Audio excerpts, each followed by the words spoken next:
Baraza Nzungu, Spika wa Bunge la Jamhuri ya Muungano wa Tanzania, Mheshimiwa Jaji George Mcheche Masaju, Jaji Mkuu wa Tanzania, Mama Jemina Lukuvi, mjane wa Mheshimiwa William Vangimembe Lukuvi, Mheshimiwa Waziri Mkuu, naomba uniruhusu nizingatie itifaki iliyowasilishwa na Naibu Katibu Mkuu pamoja na utimilifu wake, nikitambua pia uwepo wa Mheshimiwa Hamza Johari, Mwanasheria Mkuu wa Tanzania, lakini pia Mheshimiwa Jaji Mustafa Siame, Jaji Kiongozi wa Tanzania, Mahakama ya Tanzania.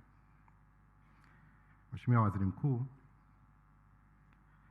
napenda kumshukuru Mwenyezi Mungu kuturuhusu tuwepo hapa hata katika nyakati hizi ngumu.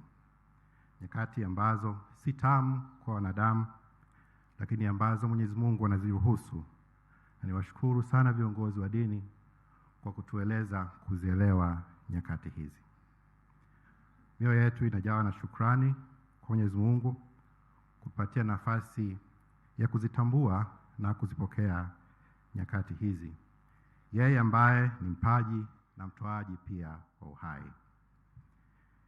Nitoe pole kwako wewe Mheshimiwa Waziri Mkuu na viongozi wote, lakini pia kwa familia ya Mheshimiwa William Vangimembe Lukuvi. Mheshimiwa Waziri Mkuu, kwa unyenyekevu, ni ngumu kusimama katika nyakati hizi kusoma wasifu wa mtu alilala mbele yetu. Najisikia kunyenyekezwa sana kusimama nyakati hizi kwa mtu ambaye kwa maneno ya mwandishi hodari, si rahisi kubeba taswira halisi ya ukubwa na wingi wa maisha yake. Hata hivyo, ninakuomba uniruhusu nisome wasifu ambao ni chembe tu ya yale ambayo yangefaa na kupaswa kuelezwa juu ya maisha yake, na hata tungepata mwandishi hodari huenda yangeweza kujaza maktaba kwa maktaba.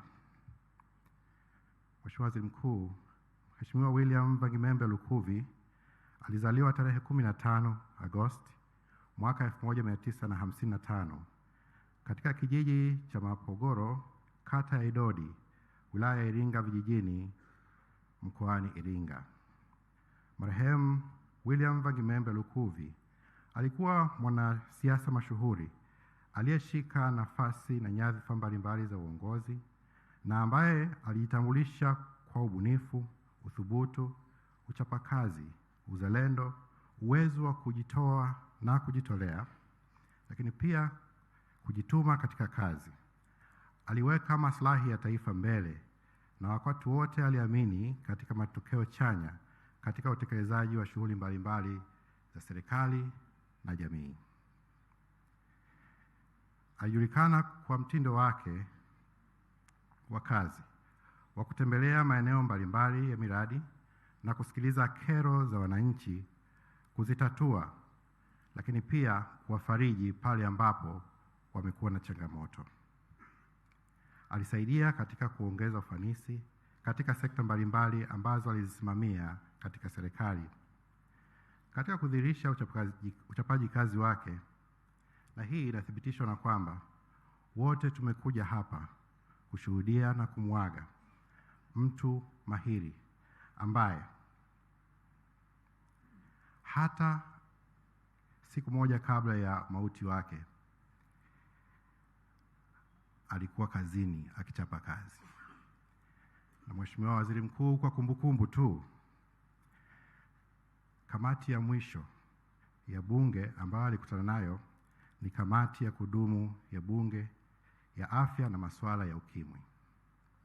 Na maelekezo yake ya mwisho kwetu sisi watendaji wake na watumishi wake ni kuhusu, na nakumbuka, kuendelea kuratibu masuala ya maafa nchini kwa utimilifu wake.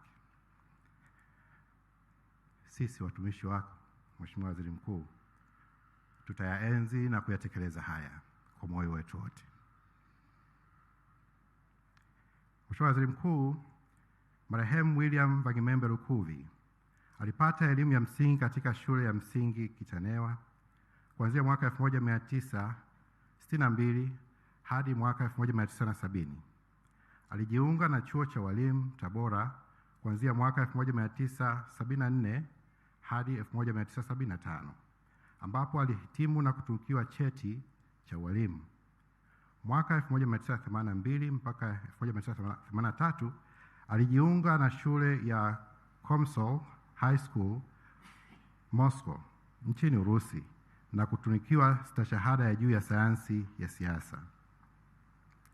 Alipata shahada ya masuala ya kimataifa na diplomasia, yaani Bachelor of Arts in International Studies and Diplomacy kutoka Washington International University kuanzia mwaka 1999 hadi 2001, na baadaye alijiendeleza kimasomo katika ngazi ya shahada ya uzamili katika Chuo Kikuu Huria cha Tanzania, ambapo alihitimu na kutunukiwa shahada ya uzamili katika sayansi ya siasa mwaka 2008 hadi 2011. Marehemu William Vangimembe Lukuvi alianza safari yake ya kisiasa mwaka 1973 alipojiunga na chama cha TANU akiwa mwanafunzi wa chuo cha walimu Tabora na kuchaguliwa kuwa kiongozi wa chama katika chuo hicho mwaka 1974 hadi 1975. Mnamo mwaka 1984 alichaguliwa kuwa mjumbe wa vikao vya umoja wa vijana CCM katika ngazi ya wilaya hadi taifa. Alichaguliwa kuwa katibu wa mkoa wa wilaya na wa chama cha CCM mwaka 1980 hadi 1984. Vilevile aliteuliwa kuwa naibu katibu mkuu wa umoja wa vijana wa CCM mwaka 1993 hadi 1994. Aidha, alichaguliwa kuwa mjumbe wa halmashauri kuu ya CCM na mjumbe wa kamati ya maadili ya chama tangu mwaka 2010 hadi mauti ulipomkuta. Mheshimiwa Waziri Mkuu, marehemu William Vangimembe Lukuvi aliajiriwa kama mwalimu katika Wizara ya Elimu kuanzia mwaka 1975 hadi mwaka 1980. Aliteuliwa kuwa mkuu wa wilaya ya Bukoba kuanzia mwaka 1994 hadi 1995, mkuu wa mkoa wa Dodoma mwaka 2006 hadi 2008 na mkuu wa mkoa wa Dar es Salaam mwaka 2008 hadi 2010. Katika uchaguzi mkuu wa kwanza wa vyama vingi vya siasa nchini uliofanyika mwaka 1995, marehemu Lukuvi alichaguliwa kuwa mbunge wa jimbo la Isimani na hivyo kuwa mbunge wa kwanza wa jimbo hilo alilotumikia takriban miaka 30 hadi mauti ulipomkuta. Akiwa mbunge aliwahi kuwa mjumbe wa kamati ya kudumu ya bunge ya ardhi, maliasili na mazingira kuanzia mwaka 2005 hadi 2010. Katika maisha yake ya siasa, marehemu Mheshimiwa Lukuvi aliingia katika baraza la mawaziri mara ya kwanza alipoteuliwa kuwa naibu waziri wa vijana na ajira mwaka 1995 hadi mwaka 2000, na baadaye aliteuliwa kuwa waziri wa nchi, ofisi ya waziri mkuu anayeshughulikia sera, bunge na uratibu, na mnadhimu mkuu wa serikali, Chief Whip, kati ya mwaka 2000 hadi 2005, mwaka 2010 hadi 2015 na mwaka 2025 hadi 2026 mauti ilipomkuta. Halikadhalika, marehemu Lukuvi aliteuliwa kuwa waziri wa ardhi, nyumba na maendeleo ya makazi kati ya mwaka 2015 hadi mwaka 2022. Aidha, mnamo Juni 2023, Mheshimiwa Daktari Samia Suluhu Hassan, Rais wa Jamhuri ya Muungano wa Tanzania, alimteua kuwa mshauri wa rais kuhusiana na mahusiano ya kisiasa na jamii. Mheshimiwa Waziri Mkuu, yapo mafanikio mbalimbali ambayo yanaambatana na Mheshimiwa William Vangimembe Lukuvi. Nitayataja yale ambayo ni machache. Akiwa waziri wa nchi, ofisi ya waziri mkuu, sera, bunge na uratibu, na pia hatimaye kuwa na kitengo cha wenye ulemavu, alikuwa msimamizi mahiri wa shughuli za serikali bungeni.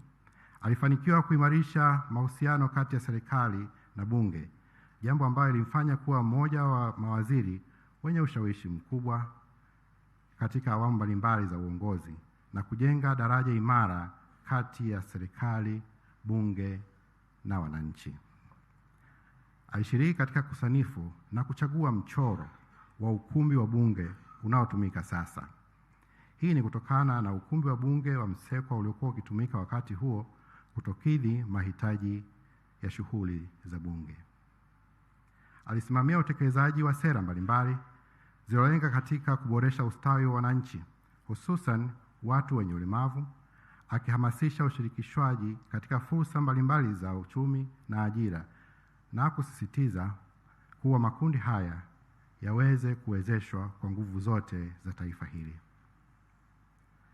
Alisimamia kikamilifu ujenzi wa mji wa serikali Mtumba jijini Dodoma, ambao hadi sasa umefikia wastani wa 93%, na tayari wizara 15 zimeshahamia katika mji huo na zinatoa huduma kwa umma na wananchi wote.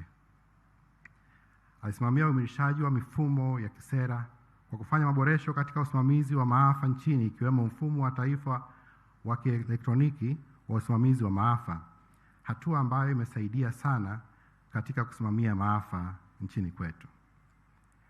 Alikuwa pia mstari wa mbele kuhakikisha wizara zote zinafanya kazi kwa ushirikiano ili kuwezesha ufanisi katika utekelezaji wa ilani ya uchaguzi ya Chama cha Mapinduzi na kuhakikisha ahadi za serikali kwa wananchi zinatekelezwa. Mheshimiwa Waziri Mkuu, akiwa waziri wa nchi, nyumba na maendeleo ya makazi, alifanikiwa kutatua migogoro ya ardhi nchini kwa kuanzisha mfumo bora wa kutatua migogoro ya ardhi na kupeleka huduma bora kwa jamii ambazo pia ziko karibu na wananchi. Alisimamia uanzishaji wa mfumo wa kidijitali wa usimamizi wa ardhi uliolenga kupunguza urasimu na kuongeza ufanisi katika ukusanyaji wa kodi ya pango la ardhi, hatua iliyosaidia sana kuongeza mapato ya serikali. Alisimamia pia utoaji wa hati miliki za ardhi zaidi ya milioni 1,992,245 kwa Watanzania. Hatua hii iliwezesha wananchi kuweza kukuza uchumi wao na uchumi wa nchi kwa ujumla. Hii ilisaidia sana wananchi kuweza kupata mikopo.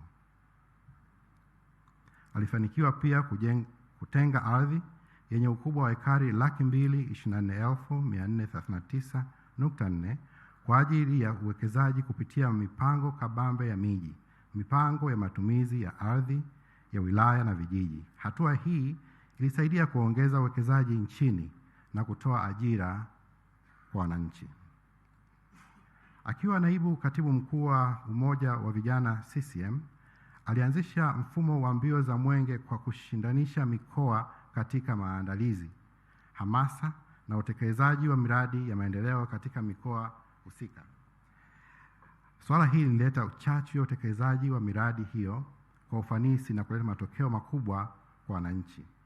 Alibuni pia na kuanzisha mradi wa mabasi ya wanafunzi katika mkoa wa Dar es Salaam, jambo ambalo lilipunguza sana adha kubwa ya usafiri kwa wanafunzi katika jiji la Dar es Salaam.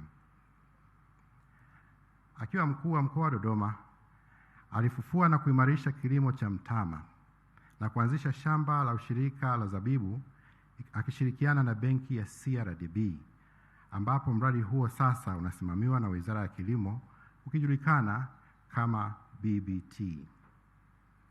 Alihakikisha kuwa mipango ya upanuzi wa mji wa Dodoma inazingatia sheria na taratibu za mipango miji ili kuzuia ujenzi holela, jambo ambalo lilikuwa ni msingi muhimu wa ukuaji wa mji mkuu wa kisasa. Alisimamia pia ujenzi wa Chuo Kikuu cha Dodoma UDOM, hatua iliyosaidia kuongeza udahili wa wanafunzi lakini pia kutoa elimu kwa walio wengi nchini. Mheshimiwa Waziri Mkuu, katika enzi za uhai wake, marehemu William Vangimembe Lukuvi alifunga ndoa takatifu tarehe 28 Julai 1990 na Bi Germana Lukuvi katika kanisa la Mtakatifu Petro jijini Dar es Salaam na kujaliwa kupata watoto watatu ambao ni Norbert William Lukuvi, Brown William Lukuvi na Anifisie Vanessa William Lukuvi. Marehemu Lukuvi ameacha mjane, watoto watatu na mjukuu mmoja aitwaye Donovan. Mheshimiwa Waziri Mkuu, marehemu William Vagimembe Lukuvi alifariki dunia tarehe 25 Machi 2026 saa 1 asubuhi katika hospitali ya Benjamin Mkapa jijini Dodoma alipokuwa akipatiwa matibabu baada ya kupata ugonjwa wa mshtuko wa moyo. Tunamshukuru Mwenyezi Mungu kwa maisha ya Mwalimu William Vagimembe Lukuvi, ambaye uwepo wetu hapa ni uthibitisho kwamba tunamwaga mtu ambaye alijitahidi kutumikia jamii na nchi yake kwa viwango vya juu sana, na hivyo kuacha alama chanya nchini, lakini pia katika mioyo yetu. Bwana ametoa, Bwana ametwaa, jina lake lihidimiwe. Naomba kuwasilisha.